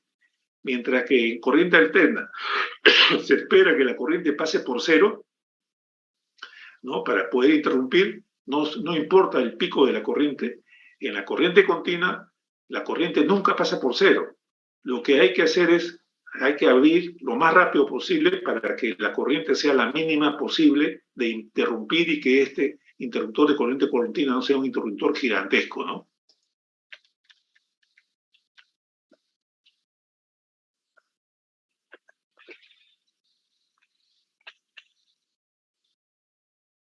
Bueno, estas son algunas características que tiene el relé. Tiene protección de sobrecorriente, protección de brusca de corriente, ¿no? Incremento de la derivada de la corriente con respecto al tiempo, una protección de sobrecorriente temporizado, tiene sobretensión, mínima tensión, etcétera. Tiene una serie de características, tiene protección de impedancia para los cables, etcétera, etcétera. Tiene todo esto como característica de protección. Este es parte del relé, esta es la unidad donde entra toda la información, la unidad de adquisición de los valores de medición, ¿no? Etcétera. Tiene comunicación, ¿no? Se puede controlar la operación a través de la pantalla. Tiene un programa que te registra la falla, ¿no? Registra la falla. Y estas son las características del relé. ¿Eh? Después tenemos las subestaciones rectificadoras. Las subestaciones rectificadoras también son celdas de media tensión. Le llega dos celdas tiene varias celdas, ¿no? Una llegada, una salida. Tiene dos que alimentan a la subestación de alta tensión y tiene dos salidas al rectificador. Entonces, estos son los transformadores de tracción, son para alimentar el rectificador, cada uno de 4 kVA, ¿no? Es clase 6, de acuerdo a la norma EN 50381. Clase 6 significa que puede trabajar al 100% de manera continua, o sea, con 4 kVA, con 4 MVA. Puede trabajar al 150% durante 2 horas, ¿no? Y puede trabajar durante 1 minuto a 3 veces la potencia nominal. O sea, a 12 kVA, 12.000 kVA o 12 MVA puede trabajar durante 1 segundo. Son las características del clase 6. Hay clase 5, hay de clase de 1 al 6. El 6 es el más exigente. Una subestación, este es el rectificador. Acá están todos los transitores, los diodos, ¿no? Que rectifican. Esta es la celda de alimentación de corriente continua, ¿no? Y aquí está, esta es una unidad de supervisión, que lo vamos a ver después. Celda de alimentación. Las cabinas eléctricas. También tienen transformadores de servicios auxiliares secos, son secos los transformadores. Estas son las salidas y este es el UPS. En las cabinas eléctricas hay UPS que alimentan toda la instalación durante un tiempo cuando se va la luz, ¿no? Porque en una estación de pasajeros, cuando se va la energía eléctrica, todavía sigue alimentado a través de estos UPS. Bien, no vamos a entrar en detalle del diseño acá, pero estas son las celdas de la cabina. Este es la celda del cortocircuitador. Este es un sistema en el cual está midiendo continuamente la tensión entre la tierra de la subestación y el riel. ¿Y esto para qué? Esto con el fin, cuando una persona está en el tren, está el potencial del riel, ¿no? Y suponiendo que yo estoy bajando del tren y agarro la puerta de andén, ¿no? Está al potencial de acá. Si esa tensión está por encima del 50%, del 50 voltios, yo voy a sentir la tensión eléctrica. Entonces, hay un sistema que es el cortocircuitador que está continuamente midiendo esta tensión. Y cuando la tensión sobrepasa cierto nivel, que son los 50 voltios, hace un cortocircuito entre la tierra y este de acá. Entonces ustedes me dirán, ¿por qué yo no pongo entonces a tierra el riel? Porque el riel está aislado. No es como los sistemas de corriente alterna que todas las partes metálicas tienen que estar puestas a tierra. No, el riel en este caso específico tiene que estar aislado. Y solamente se pone a tierra cuando la tensión entre la tierra verdadera y el riel sobrepasa los 50 voltios. Entonces, este sistema de aquí es este que está acá. Es este que está acá. Y adicionalmente también sirve este de aquí, como está midiendo la tensión, para medir las tensiones normales aquí, y que van a ir a un software especial que van a detectar el aislamiento del riel. Aquí lo importante es que el riel está aislado, y cuando el aislamiento se pierde, este sistema lo va a leer y va a mandar a un sistema de análisis de aislamiento. Bueno, esta es una cuestión más completa, ¿no? No voy a entrar en detalle porque esto es... pero acá se ve el rectificador, ¿no? Se ve en la central del rectificador, este es en las baterías, los conversores, ¿no?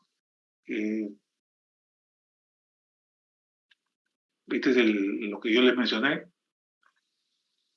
Este es el sistema que está midiendo continuamente entre este y la Tierra, ¿no?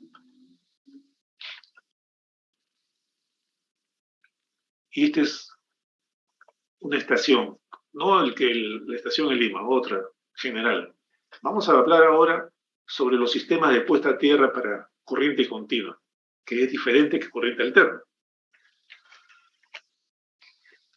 Normalmente hay un rectificador en la subestación rectificadora que alimenta la catenaria, va al tren y esta corriente debe regresar por acá. Pero el riel está encima de la tierra. Entonces, lo que pasaba antes había unos tranvías que tenían el mismo sistema y el riel estaba ahí encima de la tierra. Lo que ocurría es que parte de la corriente se iba se introducía profundamente y llegaba a las tuberías que podían haber. Antes las tuberías de agua eran de fierro fundido. Entonces llegaban a la tubería de agua, la corriente pasaba por acá, esta es fuga, ¿no? Corriente de fuga, ¿no? Venía por acá y retornaba después a la subestación de rectificación, tenía que retornar de todas maneras, porque si sale 100 amperios tiene que retornar 100. Si hay 80 por acá, el 20 amperios tiene que retornar por acá. El asunto es que por donde sale la corriente hay corrosión. Aquí hay un cambio de galvánico, hay material que se pierde cuando sale la corriente. Cuando entra la corriente no pasa nada, pero por acá viene y acá sale la corriente, hay corrosión. Entonces aquí se puede ver que donde sale la corriente, toda esta parte de acá está corroída. Y aquí donde sale en la tubería está hecho un hueco. Entonces ese es el efecto de las corrientes de fuga, ¿no? Entonces yo no debo tener corriente de fuga, debo evitar que haya corriente de fuga. Para evitar que haya corriente de fuga tengo que aislar el riel. No puede estar conectado a tierra. Estos son los trenes antiguos, estos son los rieles antiguos. Hay muchas, las normas que analizan esto ha evolucionado en el tiempo. No me acuerdo, de repente ahora vemos el número por ahí, no me acuerdo el número de la norma, pero la norma hace muchos años consideraba que esto tenía puesta a tierra. Después lo pusieron a tierra con diodos. Después, la última norma ya considera que el riel tiene que estar aislado y abajo del riel tiene que haber una malla que capta la corriente de fuga. Bien, entonces el problema de poner el riel a tierra es que va a haber corrosión. O sea, debajo de nosotros vamos a encontrar tuberías de todo tipo, ¿no? Y eso se va a picar, se va a corroer. Estas son las normas internacionales, las IEC 62128-2, ¿no? Acá está, seguridad eléctrica, la puesta a tierra de los sistemas, ¿no? Y previsión contra el efecto de las corrientes parásitas causadas por la corriente continua de tracción. Criterios para la protección, ¿no? del riel, ¿no? Bueno, acá al final dice que la corriente máxima de fuga debería ser del riel 2.5 miliamperios por metro, ¿no? Eso significa que, de acuerdo a la experiencia, que el riel no va a tener daños, ¿no? El riel y nada de lo que haya debajo del riel no va a tener daños en el recorrido en un periodo de 25 años, ¿no? En un periodo, o sea, lo que se diseña las cosas para 25 años. Si yo consigo que la corriente máxima de fuga sea 2.5 miliamperios por metro, ¿no? Esto me va a generar, con esto voy a conseguir que el riel me dure 25 años. Si yo tengo 2.5 miliamperios por metro entre estaciones que está a cada uno a 1000 metros, ¿no? Cada rectificador está cada 2 kilovatios, sí, cada 1000 metros hay un rectificador, entonces cada 1000 metros yo voy a tener 2 amperios de fuga, ¿no? Estos son 2.5 miliamperios. Entonces, 2.5 amperios voy a tener en un tramo de 1 kilómetro. Eso no le hace daño al sistema de trenes. O sea, yo debo aislar de manera a conseguir esto como máximo, la corriente máxima. Y normalmente debo supervisar que esta corriente no pase de este valor. Es la 62118 del año 2013. Este es lo que dice. Bien. Para conseguir eso, primero se aísla el riel y después se pone debajo del riel una red, una malla, de manera que capte esas corrientes, que son lo que estamos viendo acá, ¿no? Barra de refuerzo puesta a tierra, es un colector. Entonces aquí se ve, en esta parte de acá se ve que encima, debajo del riel hay una placa aquí. Esa placa es una placa de baquelita aislante. Es una placa aislante en la cual hay unos pernos. En los pernos tienen unas guachas también de baquelita, que todo esto lo convierte aislante. Y debajo del riel, ahí ven la malla que estamos hablando, de manera que esa malla capte la corriente y la malla se conecta a tierra. Entonces aquí se ve el sistema, ¿no? El sistema de tierra general. Se tiene el rectificador, se tiene la catenaria y el retorno por los rieles. Y adicionalmente, este es el sistema de tierra que va a lo largo del camino. Son conductores de tierra que va en la tubería. Y aquí en este conductor de tierra que atraviesa los 30 kilómetros, está para la protección sobre tensiones, o sea, para rayos, los sistemas de baja tensión, sistemas de media tensión, sistemas de comunicaciones, todos los sistemas van conectados a esta malla de tierra. Bueno, este es un poco más de detalle. Acá se ve que estas son las llegadas de alimentación de los cables, ¿no? Esta es la pantalla va a una malla de tierra, ¿no? Esta es una barra principal de equipotencial, donde se conecta todo. Acá se conecta el transformador, las celdas, todo se conecta acá, y la malla del cable, ¿no? Este es el rectificador, ¿no? El rectificador se conecta uno acá, la tierra, y el otro punto va al riel, ¿no? Y la parte positiva va a la catenaria. Bueno, acá están los postes, el poste de la catenaria, las vallas, pantallas de cable, todos se conectan a la estructura de tierra de la estación. Y la estructura de tierra va a una malla, se conecta después a un conductor que pasa por el tubo. Esta es la subestación de tracción, esta es la cabina eléctrica, ¿no? Después se tiene en el túnel, el túnel tiene una malla de fierro tiene, ¿no? Esa malla de fierro es parte de la estructura del túnel, para que no se caiga el túnel, ¿no? Esta malla solamente lo tiene la tubería, el túnel normal, convencional. El túnel que se está haciendo con la tuneladora que le va poniendo dovelas cada vez que está avanzando, no tiene esa malla.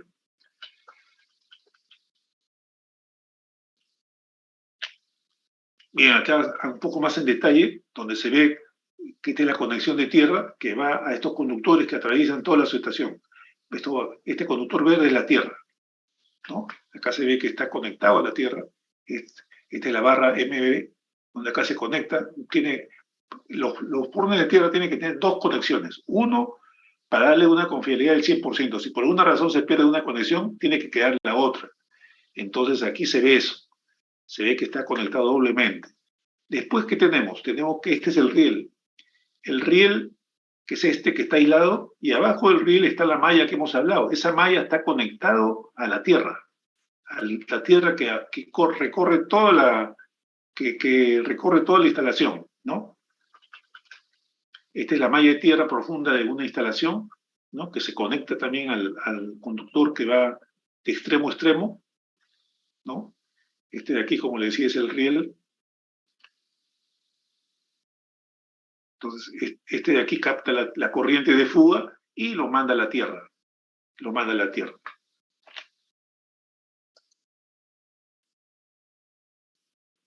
Entonces, estas son las corrientes con esta, ¿no? La corriente de fuga, con esta malla se evita que haya ese problema. Estos son los conductores que atraviesan todo el túnel de puesta a tierra, estos de acá que van acá a lo largo del túnel, y ahí se conectan los rieles, la malla de los rieles. Este es el modelo simplificado, ¿no? En la cual se tiene el rectificador, se tiene la catenaria y se tiene el tren, ¿no? Por aquí entra la corriente y por aquí retorna, por aquí debe retornar por el riel, ¿no? Este es la catenaria, este es el riel. Este debe ser su circuito eléctrico. Pero hay cierta corriente que se viene por tierra y que regresa por acá. Entonces, si el riel está bien aislado, esta resistencia debe ser más o menos parecida a esta resistencia, ¿no? Si tiene una uniformidad en cuanto al riel. Entonces, esta corriente de fuga que hay acá debe ser la misma que la que está acá, porque la corriente IT es igual a la corriente N más la corriente IS, ¿no? O sea, IT, que viene por acá, es igual a IN más IS. Aquí viene IN más IS igual a IT. Entonces, esto debe ser. Entonces, yo acá tengo que la corriente baja y acá tengo la corriente sube. Acá tengo más, menos, acá tengo más, menos. Aquí el potencial es positivo y aquí el potencial es negativo. Entonces, esta es una curva así, de más a menos.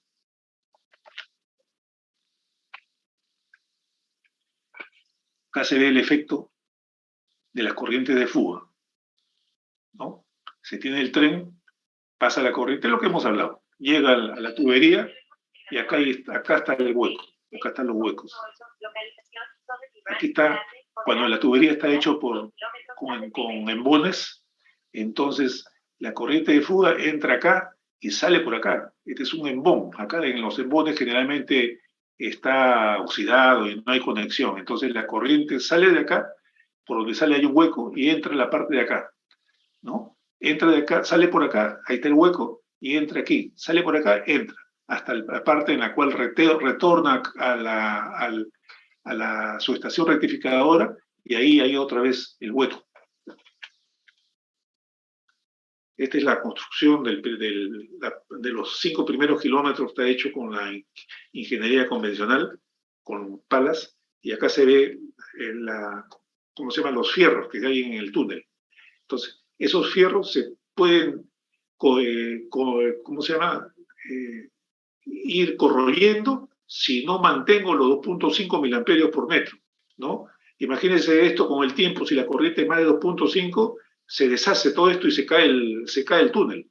Entonces, todo esto de acá tiene que estar bien hecho. Acá hay toda una tecnología de hermetización y sellado y una serie de cosas por el estilo, ¿eh? Acá hay mucha ingeniería, ¿no? Inclusive, cómo es el trazado del túnel, porque acá el GPS no funciona. Bueno, acá una cosa más visual del asunto, acá se tienen las bases aislantes del riel, esto está encima del parante donde pasa el tren. Estas son las corrientes que normalmente habría, corriente de fuga. Esta es la estructura del túnel, la corriente entraría acá, ¿no? Y sale por acá. Todo esto de acá se deshace con el tiempo, ¿no? Para evitar eso, ¿no? Acá hay corrosión en esta parte y hay corrosión en esta parte. Para evitar eso, como hemos visto, ponemos estas mallas de aquí debajo y con esas mallas, toda esta corriente de aquí lo capta, va a la tierra profunda, ¿no? Todo esto lo capta y retorna acá a la tierra profunda, a las mallas, de manera que lo captado por acá viene por acá y sale por acá y retorna al rectificador. Parte, entrará acá, pero menos de 2.5, viene por acá y retorna acá. Todo esto, la puesta a tierra tiene que ser hecho de esta manera, ¿no? De esta manera, entonces ya no hay, acá habían 6 líneas, ahora hay menos, 3 líneas nada más. Estas son las mallas colectoras. Este es condiciones normales de operación, este es, si es más, menos, más, menos. Entonces aquí hay un voltaje, acá está aislado, ¿no? Cuando falla el aislamiento de acá, entonces este de aquí, 0, la resistencia. Y lo que ocurre es que la corriente se duplica, porque si antes en el camino había 2 veces la resistencia, ahora hay 1. Entonces, como hay 1, hay 2 veces la corriente. Entonces aquí va a haber 2 veces tensión y aquí no hay tensión, ¿no? Acá hay 2 veces la corriente y no hay tensión. Entonces, si yo tengo un sistema que supervisa aquí la tensión y un sistema que supervisa acá, va a ver que acá hay 0 y acá hay 2 veces la tensión que había antes. Eso significa que un aislante de esto falló. Hay que ir a revisar. Claro, inmediatamente no se va a carcomer o no se va a, ¿cómo se llama?, a destruir el fierro del túnel. Eso tiene que pasar mucho tiempo. Entonces esto lo paran en la noche, lo revisan, etcétera, y solucionan el problema, ¿no? Este es el perfil de tensión, ¿no? Aquí es negativo y aquí es positivo. Cuando por acá entra positivo, negativo. Este es en condición normal, pero cuando hay una falla, este perfil cambia de esta manera. Si hay una falla acá, esto cambia a 0 y este se duplica al doble. Sería el perfil de tensión.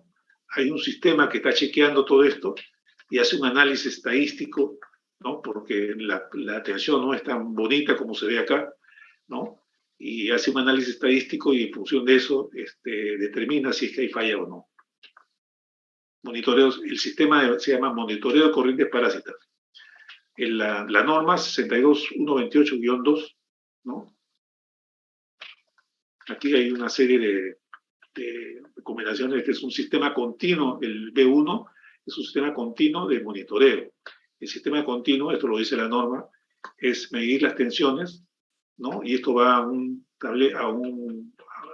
panel general en el centro de control, donde mide todo el trayecto, los 30 kilómetros va a medir acá, y puede hacer un análisis por tramos. Este es un sistema, el B1, el sistema de medición repetitivo que se puede hacer cada tiempo, ¿no? De vez en cuando, una vez al año, eso ya depende del mantenimiento, se chequea esta medición y se compara con las mediciones iniciales para ver cómo está el aislante, ¿no? Este es un proyecto ya más elaborado. ¿De dónde saca la información? Saca del sistema que pone a tierra, la tierra del riel. De ahí saca la información y lo manda pues aquí al centro de control. Bueno, aquí finalmente tenemos el resultado, ¿no? Se tiene todas las tensiones, ¿no? Por diferentes tramos, ¿no? Este es el recorrido total y acá se ve pues que hay una cosa media rara. Entonces el sistema pues hace un análisis de todo lo que está pasando ahí y en función de eso dice, bueno, en esta zona hay que ver que es que hay un sistema de máximos y mínimos, ¿no? Y el sistema de evaluación, ¿no? Tiene un sistema de adquisición de datos, definitivamente tiene que recopilar la información, tiene que archivar la información, archiva todo, todo esto de acá, los potenciales en los tramos, los valores instantáneos, el promedio de las tensiones, las localizaciones de la deficiencia, ¿no? O sea, el programa localiza dónde hay problema, ¿no? Hace un análisis automático y determina dónde hay un problema, pues son software que existe. ¿Cuáles son las normativas que hay que cumplir? ¿No? Y esta es una cosa importante para los ingenieros, de cualquier rama. Hay una serie de normativas, ¿no? Estas son normativas generales. Aquí está la numeración, ¿no? No he puesto todas las páginas, pero quiero que entiendan lo siguiente. Después, como normativas generales, hay normativas de seguridad y diseño. ¿Qué normativas son esas? La NFPA es una norma americana, ¿no? La ABS es una norma británica. Estas de aquí son normas, UNIFER debe ser europeas, y así. Acá hay del 28 al 29. Hay normas de geología, geotécnica y hidráulica. Va desde la 29, hay una serie de normas, las británicas, las americanas, ASTM, y acá, después de la 33, pasa hasta la 99, o sea, acá hay 63 normas más de geología y ¿cómo se llama? Y geotécnica. Después, el siguiente capítulo de normas es obras civiles e infraestructura. Tenemos desde la 99 hasta la 114, pero no es hasta la 114, es hasta la 138, que el resto no lo he puesto acá, ¿no? Hay la norma del ministerio, las normas NTA, las normas CO, la ANSI, las AIC, las ASI, una serie de normas, la japonesa, manual de diseño de puente, la AFE, no sé qué cosa, y así, una serie de normas que hay que cumplir, los civiles. Instalaciones eléctricas, ¿no? Que eso nos incumbe, desde la 139, Código Nacional, la norma BDE, la norma IEEE, la norma NEGUA, la Internet, hay que leerse todo esto, hay que conocer todo esto. La NEC, la norma del Código Americano, la CSE, ¿no? La CSE hay una serie de normas. A ver, empieza en la 139, ¿no? Hasta la 201. O sea, aquí hay 40, 60 normas. 60 normas. Después vienen las normas mecánicas, seguridad, reglas de seguridad y construcción, etc. Acá hay 2 normas. Instalaciones hidráulicas, tuberías, etc. Hay 4 normas.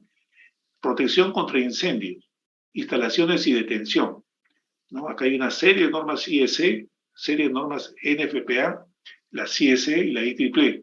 Aquí hay 70, bueno, más o menos 70 normas. Después viene el sistema, equipamiento del sistema o instalaciones ferroviarias, ¿no? Aquí hay una serie de normas que nos incumben, ¿no? Bueno, esto es en general. Básica, normas de seguridad también nos compete a nosotros. Compatibilidad electromagnética también nos compete a nosotros, porque esto debemos cumplir nosotros. Hay una serie de documentos de compatibilidad electromagnética, de efectos de compatibilidad. Compatibilidad del sistema electromagnético de los trenes, o sea, hay que ver cuánto genera un tren de ruido para ver si le afecta a las comunicaciones, si le afecta a la protección.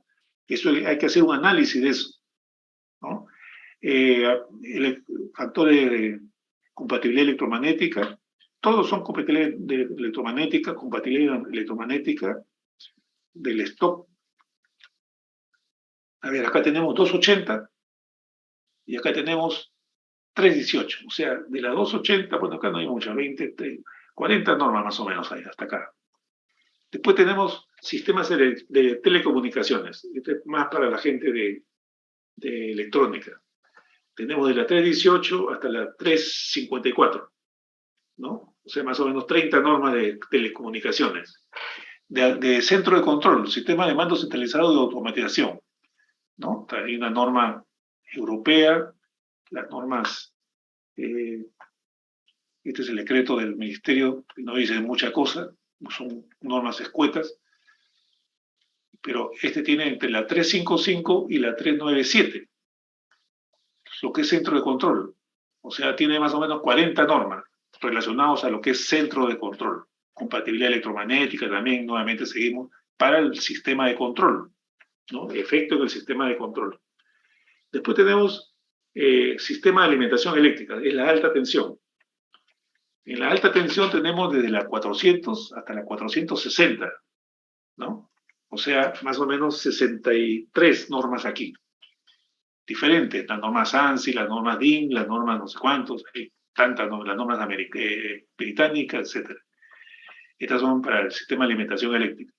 ¿Ya? ¿Cuántas normas tenemos que leernos? Sistema de control de pasajeros, que también lo ven los eléctricos, lo que ven esta parte, ¿no? Están desde la 461 hasta la 49, o sea que hay 30 normas. 30 normas. También hay compatibilidad. Todo tiene compatibilidad electromagnética. Todo lo que es equipo eléctrico tiene compatibilidad electromagnética. Después está el sistema de puertas de andén. Las puertas. Tiene desde la 491 hasta la 520, digamos, ¿no? O sea, acá hay 30 normas. 30 normas de puertas de andén, ¿no? Una serie de condiciones, no necesariamente todas eléctricas, ¿no? Hay un poco de todo, hay compatibilidad electromagnética, medioambiental, etcétera, etcétera. Superestructura de vías. Superestructura de vías es el riel. El riel tiene que ser con la parte mecánica, eléctrica, civil, todo. Esto entra con todo, ¿no? Entonces aquí hay normas europeas, la N, la mayoría son italianas. Nada más, aquí tenemos 34, 74. Acá tenemos 50 normas de superestructura de vías. Una serie de consideraciones hay que hacer acá. Esto es muy delicado, la estructura de vías, muy delicado. Porque ahí va a ir el tren corriendo. Tiene que estar bien diseñado, bien concebido, bien chequeado, etc. Después tenemos el material rodante, que son los trenes propiamente dichos. Tiene de la 575 hasta la 650, más o menos 50, 75 normas del tren, ¿no? Acá hay una serie de consideraciones, frenado, parte eléctrica, resistores de potencia, porque con en el frenado por regeneración de energía, parte se disipa en la resistencia de potencia, aplicaciones de los engranajes rodantes, lubricación. Bueno, acá hay un poco de todo, ahí esto para lo mecánico, principalmente material rodante son mecánicos. Después, hídrico-sanitario, ¿no? O sea, todos los sistemas sanitarios que hay en las cabinas eléctricas, tienes 4 normas, ¿no? La NPC, la de no sé cuántos, eso es para los ingenieros sanitarios. Medio ambiente. El medio ambiente hay desde la 655 hasta la 677, 20 normas, ¿no?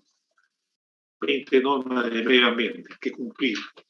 American, esto lo tiene que cumplir todo, ¿no? Aquí el eléctrico también tiene que estar acá, pero aparte hay, por ejemplo, aplicaciones específicas para el problema de la parte que suelda, que no le genere problema al que suelda. Hay el comité italiano, el IEEE, el IEC y así, una serie de normas, ¿no? Hay de todo tipo, ¿no? De medio ambiente. Entonces, en total, se maneja 677 normas que hay que manejar, todos los ingenieros tienen que manejar 677 normas para la línea 2, y ese es el orden de magnitud más o menos. Ahora, los trenes de alta velocidad, me imagino que son más normas que estas, ¿ah? Y el Hyperloop, esas normas pues ya son otro tipo de normas, ¿no? Son ya normas de cosas que van a 1000 kilómetros por hora. Aquí este tren va a 80 kilómetros por hora. Entonces ya se imaginan ustedes la diferencia que puede haber entre una tecnología y otra. Bueno, esto quería yo adelantarles a ustedes la nueva profesión que ya debería estar manejando la UNI, Ingeniería Ferroviaria, no como un programa de ingeniería ferroviaria, sino como una especialización, un curso de posgrado, ¿no? un curso de posgrado que dependa de, o no sé, pues, un posgrado de ingeniería ferroviaria para los ingenieros eléctricos, podrá haber un posgrado para los ingenieros, bueno, aunque la parte de ingeniería de túneles, eso ya es dominado, ya es con, o sea, yo creo que el posgrado de ingeniería, ¿cómo se llama? De túneles, ya está dominado. Eso, hay mucha gente que hace túneles. Acá en el Perú se han hecho túneles de agua, se hacen bastantes túneles. Hay túneles que cortan, que van por la cordillera de los Andes, por diferentes sitios. Entonces, eso no es gran cosa. Pero sí, lo que es la ingeniería relacionado a la ingeniería eléctrica y a la ingeniería de trenes, eso sí son cosas totalmente novedosas, que la parte mecánica debería hacer un posgrado, no sé, o de repente, probablemente la FIN haga un posgrado de ingeniería ferroviaria que vea la parte de trenes y la parte eléctrica, todo eso. Yo veo que se está quedando mucho la UNI en ese sentido. Bien.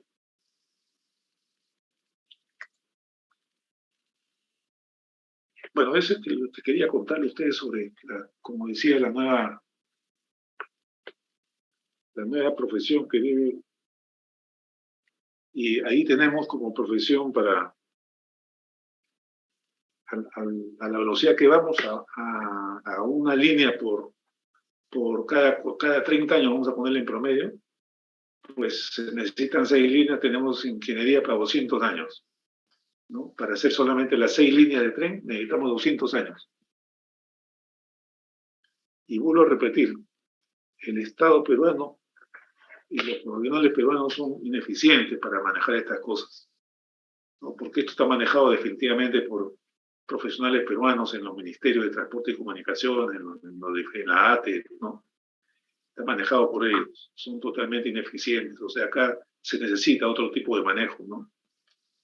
Un manejo, bueno, felizmente que se recurre a ingenieros de otras naciones para poder efectuar la supervisión, porque el diseño es extranjero, lo único que hacemos acá es supervisar. Y para la supervisión de la línea 2 y la línea 1 han habido pues consorcios internacionales formados por suizos, alemanes, en este caso la línea 2 está formado por chinos, está formado por coreanos, argentinos, colombianos, chilenos, suizos, también hay un suizo que está por ahí, ¿no? Y son los especialistas que están ahí, en los jefes de las diferentes especialidades.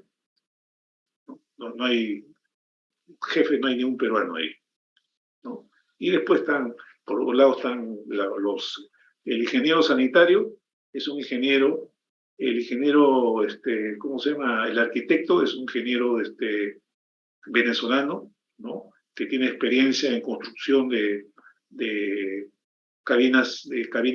estaciones de pasajeros. El ingeniero, antes que él, había una mexicana que también era diseñadora